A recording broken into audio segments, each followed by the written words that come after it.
दोस्तों, आज की इस वीडियो में हम पढ़ेंगे क्लास 11th की जो हिंदी बुक है अंतरा, उसका जो गद्य खंड है, उसका चैप्टर है जिसका नाम है भारतवर्ष की उन्नति कैसे हो सकती है, जिसके लेखक हैं भारतेंदु हरिश्चंद्र जी।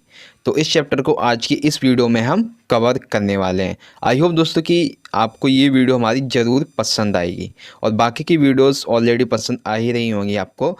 तो देखिए, बेसिकली इस चैप्टर में क्या बताया जाएगा कि जो हमारा देश भारत है उसकी उन्नति कैसे हो, उसकी युवा पीढ़ी क्या चाहती है, ठीक है, क्रांतिकारियों को क्या क्या बलिदान था और मतलब भारतवर्ष की उन्नति किस प्रकार से की जाए, ये भारतेंदु हरिश्चंद्र जी के द्वारा उनका नज़रिया क्या था भारत के प्रति, तो वो यहाँ पे बताया जाएगा। ठीक है, तो चलिए हम जानते हैं कि क्या है इस चैप्टर में बेसिकली। तो देखिए यहाँ पे इसको मैं पहले अंडरलाइन कर दूँ। इस पैराग्राफ में हम पाठ का जो मतलब सारांश है, जो मतलब कि थोड़ी सी जो बेसिक नॉलेज है वो जानेंगे। देखिए, पाठ में दिया गया आलोचनात्मक निबंध भारतेंदु हरिश्चंद्र जी ने ददरी मेले के अवसर पर बलिया में एक उत्साहवर्धक भाषण एवं व्याख्यान के रूप में प्रस्तुत किया है। इस निबंध में साहित्यकार ने भारतीय दुर्दशा के लिए अंग्रेजी औपनिवेशिक साम्राज्यवाद को जिम्मेदार माना है। यानी कि जो भारतेंदु हरिश्चंद्र जी हैं, इन्होंने जो भारत की सामाजिक दुर्दशा है भारत की, मतलब पहले से सोने की चिड़िया कहते थे, लेकिन अंग्रेज क्या कर गए, इसे लूट ले गए। तो आज की जो भारत की दुर्दशा है उसका जिम्मेदार भारतेंदु हरिश्चंद्र जी किसे मानते हैं? अंग्रेजों को और उनके औपनिवेशिक साम्राज्यवाद को। ठीक है, तो दूसरी तरफ भारतीय नागरिकों में द्रव्यमान आलस्य, अशिक्षा, आक्रामकता एवं दिशाहीनता को जिम्मेदार माना जाता है। इस निबंध में भारतेंदु जी ने भारतीयों में अस्मिता को स्थापित करने के लिए ललकारा है। यानी कि देखिए, एक तो कारण है भारत की दुर्दशा का कि अंग्रेजों ने राज किया और हमारी जो देश को मतलब सोने की चिड़िया कहे जाने वाले को वो लूट ले गए। लेकिन वो दूसरा कारण ये भी बताते कि जो भारतीय नागरिक हैं, एक तो वो आलस हैं, वो अशिक्षित हैं, उनमें आक्रामकता नहीं है, उनको मतलब पता ही नहीं है उन्हें करना क्या है। ठीक है, तो उन्होंने समाज के ऐसे लोगों के ऊपर एक व्यंग्य किया है, उन्हें ललकारा है कि भाई तुम उठो, देश के लिए कुछ करो। ठीक है, तो अब हम पाठ की बात करते हैं कि पाठ में भारतेंदु हरिश्चंद्र जी ने क्या कहा है। ठीक है, तो देखिए सबसे पहले तो आपका ये वाला आता है पैराग्राफ। इस पैराग्राफ में देखिए क्या है, भारतेंदु ने भारतवासियों के नेतृत्व की क्षमता है उसको विकसित करना चाहा है। कई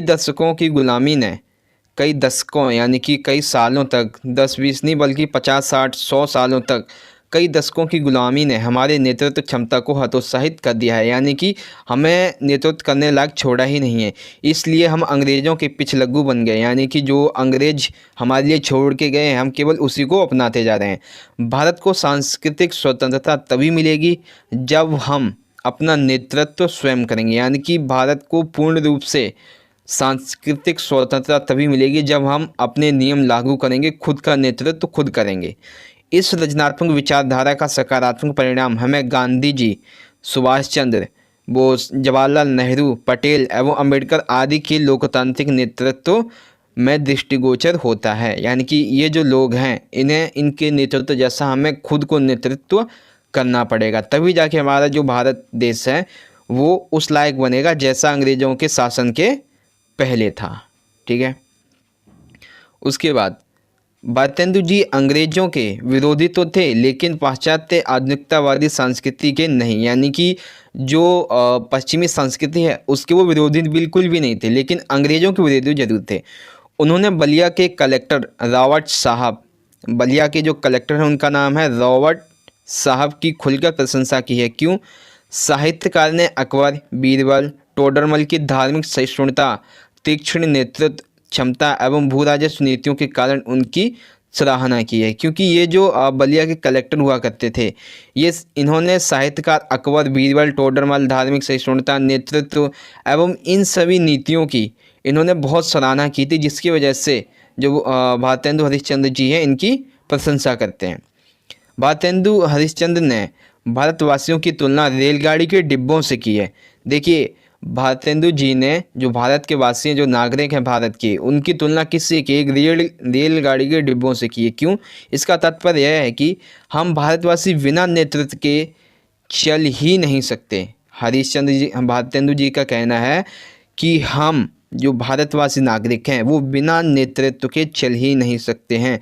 वे धार्मिक पौराणिक उदाहरणों द्वारा सिद्ध करते हैं कि अगर भारतीयों को कोई बल एवं पराक्रम याद दिला दे तो ये सभी कार्य संपन्न कर सकते हैं। यानी कि अगर मान लीजिए वो कहीं जा रहे हैं, ठीक है, और उनको पता ही नहीं है उन्हें जाना कहाँ है, अगर कोई उन्हें वो ये बात बता दे कि उनकी मंजिल क्या है और उस मंजिल के लिए उन्हें क्या कार्य करने हैं, तो सिंपल सी बात है कि वो सारे के सारे कार्य यहाँ पे संपन्न फिर हो जाएंगे। तो इसलिए वो कहते हैं कि भारतीय जो नागरिक हैं वो रेलगाड़ी के डिब्बों की तरह हैं, जब तक उन्हें कोई नेतृत्व नहीं मिलेगा वो चल ही नहीं सकते हैं।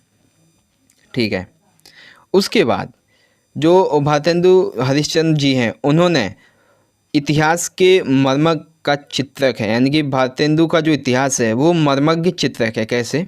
इन्हें इतिहास की गतिशील नब्ज की पहचान थी। यानी कि जो इतिहास था वो किस तरह से गति करता था, उसमें क्या क्या व्याख्याएं हुई हैं, ठीक है, कैसे कैसे इतिहास आगे चलता रहा, उसकी इन्हें पहचान थी। ठीक है। और इन्हें ये भी पता है कि जो भारत है वो गुलाम क्यों हुआ। तो देखिए, भारत गुलाम क्यों हुआ? भारत के विजित होने के कारण क्षेत्रवाद, आक्रमणीयता, धर्मभीरता एवं आलस्य आदि कुप्रवृत्तियों के कारण ही भारतीय अस्मिता खतरे में पड़ी। इसके अतिरिक्त जमींदारी प्रथा एवं सामंतवाद जैसी भयावह कुरीतियों ने भारतीय राजनीतिक प्रशासनिक व्यवस्था को चकनाचूर कर दिया। यानी कि जब अंग्रेज़ों से भारत विजित हो गया तो उसके बाद जो भारत के नागरिक थे उन्होंने क्षेत्रवाद, यानी कि आपको पता है कि जब भारत का मतलब आज़ाद हुआ था, भारत पाकिस्तान का विभाजन हुआ था, तो उस समय क्षेत्रवाद को लेकर क्षेत्रवाद को लेकर, धर्म को लेकर, ठीक है, इन सभी को लेकर बहुत सारी मारकाट हुई थी, हिंसा हुई थी। तो इसी की वजह से और भी कुप्रवृत्तियाँ थी, जैसे आलस्य होना वगैरह। इन सभी की वजह से क्या हुआ था कि जो देश था वो पूरी तरीके से भयावह हो गया था। उसकी जो धार्मिक अस्मिता है, ठीक है, भारत की जो अस्मिता है वो खतरे में पड़ गई थी। ठीक है। और इसी की वजह से जो जमींदारी प्रथा है, सामंतवाद है, ठीक है, ये सारी कुरीतियाँ भारतीय राजनीतिक जो संस्था थी उसको ये ख़त्म कर दी थी। जब तक हमारा संविधान लागू नहीं हुआ तब तक ऐसा चलता रहा। ठीक है। उसके बाद एक और पॉइंट आता है इसमें, मतलब कि अगले पैराग्राफ की अगर हम बात करें तो देखिए, भारतेंदु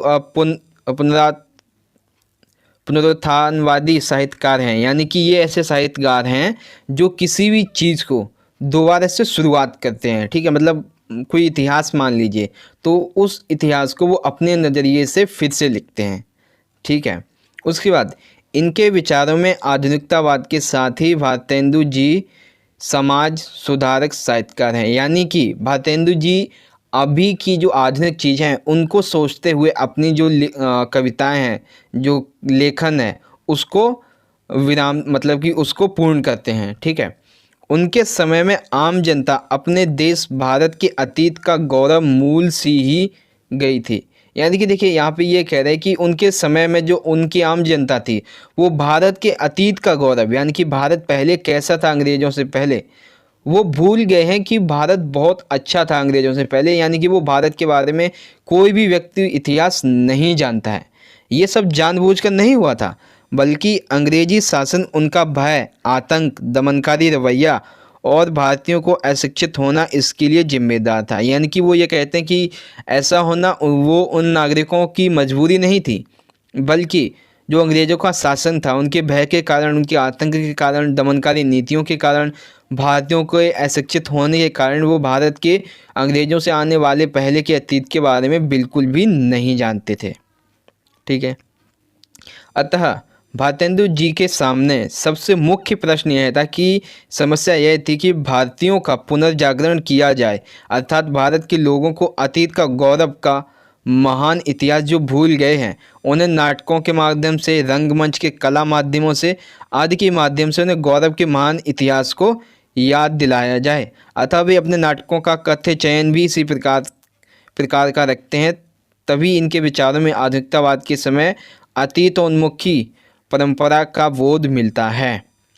यानी कि इस पैराग्राम के माध्यम से ये बताया गया कि भारतेंदु हरिश्चंद्र के द्वारा चाहे नाटक हो, चाहे कहानी हो, कविता हो, कोई भी प्रसंग हो, जो भी लिखा जाता है वो भारत की उन्नति कैसे हो उससे संबंधित, यानी कि जो भारत है उसके अंग्रेज़ों के आने के पहले इतिहास से लेकर अंग्रेज़ों के जाने के बाद का इतिहास वो लिखते हैं, और ये आधुनिक तौर पे यानी कि अभी के टाइम पे जो लोग क्या फ़ील करते हैं उसके बारे में ये लिखते हैं। ठीक है, तो भारत के बारे में इन्होंने लिखा है कि जो लोग थे वो अपने भारत का इतिहास भूल चुके थे अंग्रेज़ों की दमनकारी नीतियों की वजह से, लेकिन हम उनको कहानियों के माध्यम से, कविताओं के माध्यम से, नाटकों के माध्यम से या सीरियल के माध्यम से उन्हें ये फिर से याद दिलाएंगे। ठीक है, उसके बाद फिर आता है अगला वाला पैराग्राफ। अब इस पैराग्राफ में देखिए क्या बताया जाएगा। हाँ, तो देखिए, वे भारतीयों को विश्व स्तर पर उनका योगदान याद दिलाते हैं, यानी कि वे याद दिलाते हैं कि आपके जो पूर्वज हुआ करते थे, जैसे गांधी जी हो गए, सुभाष चंद्र बोस हो गए, इन्होंने विश्व स्तर पर अपना योगदान दिया था। वे बताते हैं कि भारतीयों ने खगोल शास्त्र, गणितीय प्रणाली, चिकित्सा शास्त्र एवं रसायन, दर्शन, अध्यात्मवाद, संस्कृति आदि क्षेत्र में विश्व स्तर पर योगदान दिया है। खगोल शास्त्र के माध्यम से, गणितीय प्रणाली के माध्यम से, चिकित्सा के लिए, रसायन, दर्शन, आध्यात्मिक, संस्कृति आदि क्षेत्रों में इन्होंने विश्व स्तर पर योगदान दिया था, जिसकी वजह से भारत को सोने की चिड़िया कहा जाता था। अतः आज फिर से अपने योगदान, अपने ज्ञान, ताकत को याद करने की ज़रूरत है। यानी कि जब अंग्रेज इस सोने की चिड़िया को एक पत्थर की चिड़िया बना के चले गए हैं, तो हमें एक बार फिर से अपने योगदान, अपने ज्ञान, अपनी ताकत को याद करने की ज़रूरत है, और अपने पौरुष यानी कि आप किस चीज़ में प्रांगण हैं, आप किस चीज़ को अच्छे से जानते हैं, आपका क्या हुनर है, उसको पहचानने की आवश्यकता है। वे आगे बताते हैं कि भारत विश्व विकास की दौड़ में इसी अज्ञानता की वजह से पिछड़ रहा है, और हम अपनी पुरातन रूढ़ियों की वजह से विकास की दौड़ में पिछड़ गए हैं। यानी कि इन्हीं सभी अज्ञानता की वजह से आज भारत जो है वो पिछड़ता जा रहा है, और इन्हीं रूढ़ियों की वजह से विकास की जो दर है वो काफ़ी धीमी पड़ती जा रही है। ठीक है, तो ये हुआ। फिर आता है अगला जो हमारा पैराग्राफ है, वो इसमें बताया जा रहा है कि भारतेंदु के अनुसार मानव जीवन अत्यंत दुर्लभ एवं अति महत्वपूर्ण है, यानी कि बहुत ही खास है और बहुत ही महत्वपूर्ण है। मनुष्य को कायरों की भांति जीवन नहीं व्यतीत करना चाहिए, यानी कि जो जैसे कायर कार्य करते हैं वैसे नहीं जीना चाहिए, बल्कि उनको समग्र सम विषयों अवसरों का लाभ उठाना चाहिए। यानी कि उन्हें अपने आने वाले अवसरों को, जो अवसर मिल रहे हैं उनका लाभ उठाते हुए अपना विकास करना चाहिए, देश का विकास करना चाहिए। इस विचारधारा का तात्पर्य यह है कि संपूर्ण भारतवासियों को भारतवर्ष के समग्र विकास एवं उन्नति हेतु प्रयत्नशील रहना चाहिए। यानी कि वो इस विचारधारा के माध्यम से ये कहना चाहते हैं कि जो भारतवासी, जो नागरिक हैं भारत के, उन सभी को ये जो विचारधारा है कि मनुष्य को कायरों की भांति जीवन व्यतीत नहीं करना चाहिए, बल्कि अवसर मिले तो लाभ उठाना चाहिए।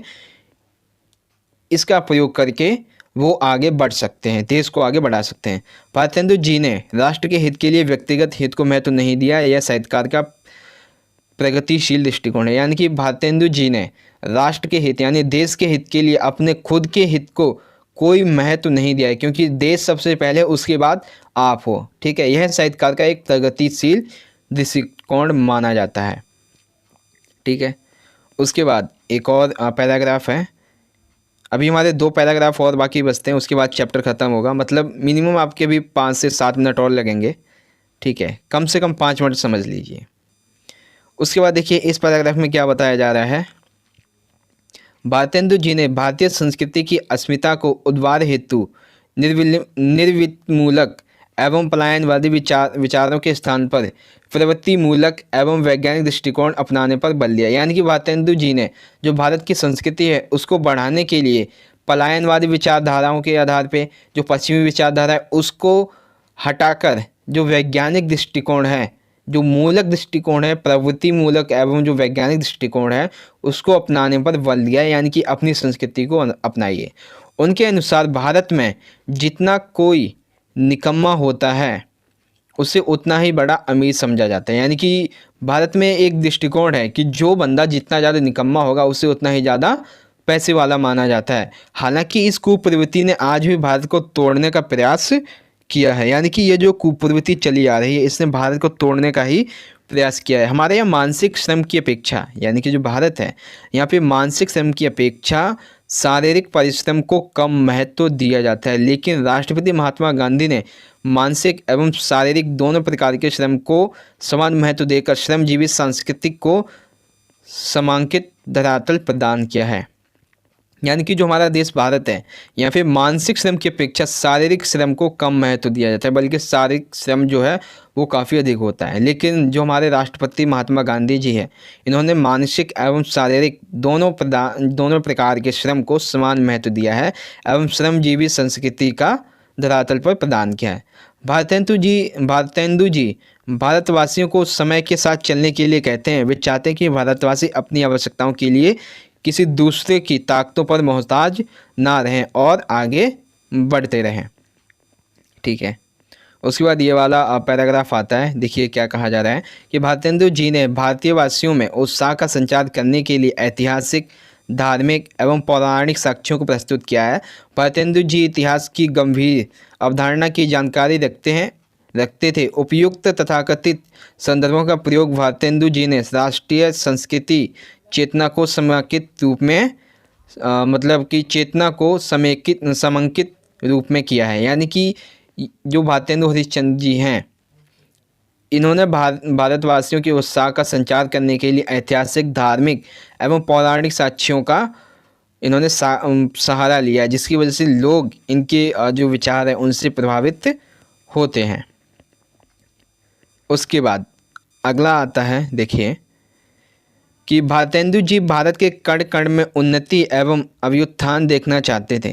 वे चाहते थे कि भारत का सामाजिक, राजनीतिक, सांस्कृतिक, दार्शनिक, मानवीय, धार्मिक एवं आर्थिक आदि क्षेत्र में सर्वांगीण विकास संपन्न हो। यानी कि भारतेंदु जी जो है वो चाहते थे कि भारत का सामाजिक, राजनीतिक, आर्थिक, दार्शनिक जितना भी यहाँ पे दिया हर एक चीज़ का, हर एक क्षेत्र में वहाँ पे विकास, सर्वांगीण विकास होना चाहिए। भारतेंदु जी ने भारतीय समस्याओं का बहुत सूक्ष्म विचार विश्लेषण किया है।